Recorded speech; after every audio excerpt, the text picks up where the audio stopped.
I'm David Haun. I've lived at John Knox now for about 15, 16 years. We moved here because we wanted to have care. But it also resulted in a dream that I'd held from the time I was a little boy, because I'd always wanted to write. My mother and I used to sit when I was in first and second grade, sit on a swing when I came home from school, and we'd make up stories, make up poems.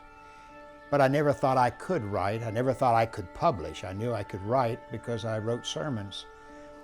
But I never really believed that I had the ability to publish until I moved to John Knox.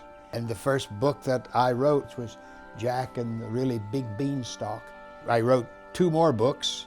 One of them was Santa's Secret, and I hired an artist to do the illustrating. And the third book was 'Tis the Night Before Christmas and Santa's Got the Flu.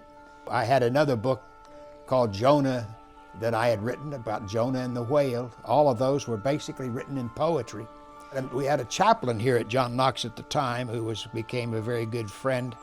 And so he had written a book called The Old Preacher's Best Bathroom Book. And I said, would you mind if I stole your title and wrote a book? And he said, nah, go ahead. So I wrote, my next book was called The Old Preacher's Best Bathroom Book.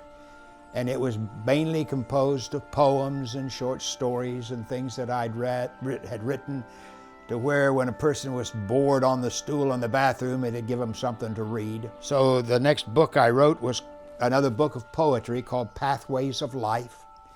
And that basically, I thought, well, I've done now the 5 books that I wanted to write, and I had a 6th book that I'd published. And so I decided I may not write anymore, but then I decided, well, I think I'll tell the story of how God has worked in my life. And so I wrote the last book, which, at least the last one so far, which was called Miracles, which is God's work in the life of one old preacher. The thing I've learned is when you have a dream, work for it, strive to achieve it. And that happened here at John Knox because of Marty Lee, because of my 2 daughters, because of the fact that John Knox has an atmosphere of encouraging people to do what they need and want to do. And I wanted to write, and I wanted to publish. I don't know how many more I'll write and how many more I'll publish. I'm getting older and older.